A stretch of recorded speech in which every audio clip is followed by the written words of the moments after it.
ایک بدو آئے، ایک صحابی ہے، یا رسول اللہ میرا باپ میرے مال کو خرچ کر دیتا ہے، مجھ سے پوچھتا نہیں ہے۔ صاحب نے کہا بلاؤ اسے۔ ان کو جب بلایا گیا تو اس نے پوچھا کیوں بلا رہے ہیں؟ کہ تیرے بیٹے نے شکایت کی۔ تو ان کو اتنا دکھ ہوا، انہوں نے چند اشعار پڑھے دل ہی دل میں، زبان پہ نہیں، دل ہی دل میں، اور مجلس میں آ گئے۔ جب پہنچے دربار رسالت تو جبریل آئے ہوئے، یا رسول اللہ اللہ تعالیٰ کہہ رہے ہیں اس کا مسئلہ بعد میں سنیں، اس سے کہیں وہ شعر سنا جو تو نے بیٹے کے گلے میں کہے ہیں اور اب تیری زبان سے ادا نہیں ہوئے پر تیرے اللہ نے سنے۔ تو آپ نے اس سے فرمایا اچھا بھی تیری گل تو میں بعد میں سنوں گا، تو پہلے میں نے شعر سنا۔ انہوں نے کہا اشہد انک رسول اللہ، میں گواہی دیتا ہوں آپ اللہ کے رسول ہیں۔ یا رسول اللہ میں نے دکھ میں چند اشعار زبان سے نہیں دل ہی دل میں دہرائے تھے اور آپ کے رب نے عرشوں پہ سنا، واقعی آپ کا رب بھی سچا اور آپ بھی سچے۔ آپ نے کہا کیا کہا تھا؟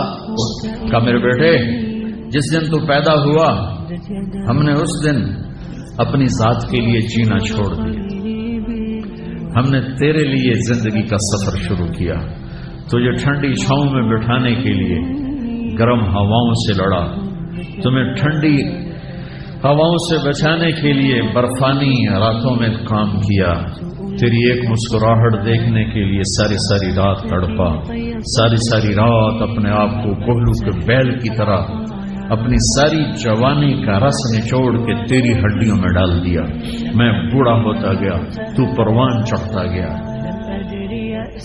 میری کمر جھک گئی، تیری کمر اٹھ گئی، میری ٹانگوں سے جان نکل گئی، تیری ٹانگیں مضبوط ہو گئی، میرے ہاتھ کانپنے لگے، تیرے ہاتھ مضبوط ہوئے، میں لڑکھڑانے لگا، تو اترانے لگا، تو مجھے خیال آیا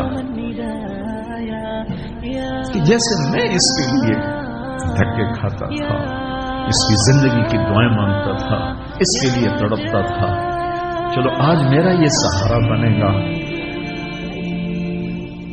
لیکن جب تجھ میں جوانی کی لہر دوڑی اور مجھے بڑھاپے نے کھا لیا، جب جوانی میں تجھ میں رنگ بھرا اور بڑھاپے نے میرے رنگ چھین لیے، جب جوانی نے تجھے سیدھا کیا، بڑھاپے نے مجھے ٹیڑھا کر دیا، کمر جھکا دی، تو ایک دم تو مجھے ایسے گھور کے دیکھنے لگا، تیری آنکھیں ماتھے پہ چڑھ گئیں اور تو مجھے یوں دیکھنے لگا جیسے میں نوکر ہوں، تو باپ، تو مالک۔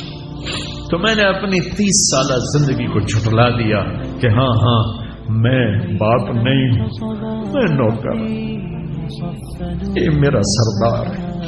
اگر یہ بیٹا ہوتا تو یوں تو نہ کرتا، اس نے میری راتوں کے تڑپنے کو بھلایا، میرے گرمی سردی سے لڑنے کو بھلایا، کولو کے بیل کی طرح میرے چکر کاٹنے کو بھلایا، اپنی خوشیوں کو دفن کر دیا اپنے سینے میں، قبرستان بنا دیا اپنے سینے کو، اپنی خواہشات کا اور اپنی خوشیوں کا، اور آج تو مجھ سے ایسے بات کرتا ہے جیسے میں نوکر ہوں اور تو میرا آقا ہے۔ اچھا میرے بیٹے میں نوکر سہی، تو سب، پر میں تیرا پڑوسی تو ہوں، بندہ پڑوسی سے پوچھ ہی لیتا ہے کیا حال ہے، کوئی ضرورت تو نہیں، اتنا ہی پوچھ لیتے۔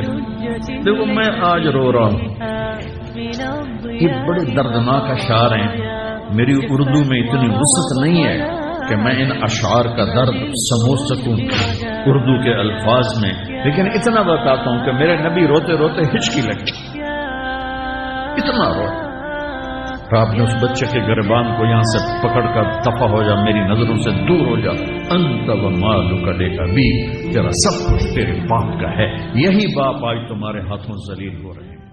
باپ کے پاؤں دھو کے پیو، ماں باپ تمہاری جنت ہیں، ماں باپ تمہاری جہنم ہیں، ماں باپ کو ٹیڑھی نظر سے دیکھا تو جہنم، اچھی نظر سے دیکھا تو جنت، کیا کمال ہے، قربان جائیں۔ میرے نبی نے کہا جب بیٹا ماں باپ کو محبت سے دیکھتا ہے، ماں کو دیکھے یا باپ کو دیکھے، تو اس کے لیے ایک حج کا ثواب لکھا جاتا ہے، اور ماں باپ جب اولاد کو ان کی خدمت کی وجہ سے محبت سے دیکھتے ہیں تو بیٹے کو غلام آزاد کرنے کا ثواب لکھا جاتا ہے۔ اللہ کے نبی نے فرمایا بھائی بولو اللہ کے راستے میں خرچ کرنے سے بھی زیادہ افضل خرچ کون سا ہے؟ اللہ کی راہ میں 1 روپیہ خرچ کرو 7 لاکھ کا ثواب ملتا ہے. تو آپ نے فرمایا اللہ کی راہ میں خرچ کرنے سے بھی زیادہ افضل کون سا خرچہ ہے؟ تو صحابہ نے کہا جی اللہ کو پتا، آپ کو پتا. تو آپ نے فرمایا بیٹے کا ماں باپ پہ خرچ کرنا اللہ کی راہ میں خرچ کرنے سے زیادہ افضل ہے. اب میرے تو مر گئے، تمہارے زندہ ہیں تو کچھ کر لو، مر گئے تو بس پھر ہاتھ ہی ملتے رہ جاؤ گے.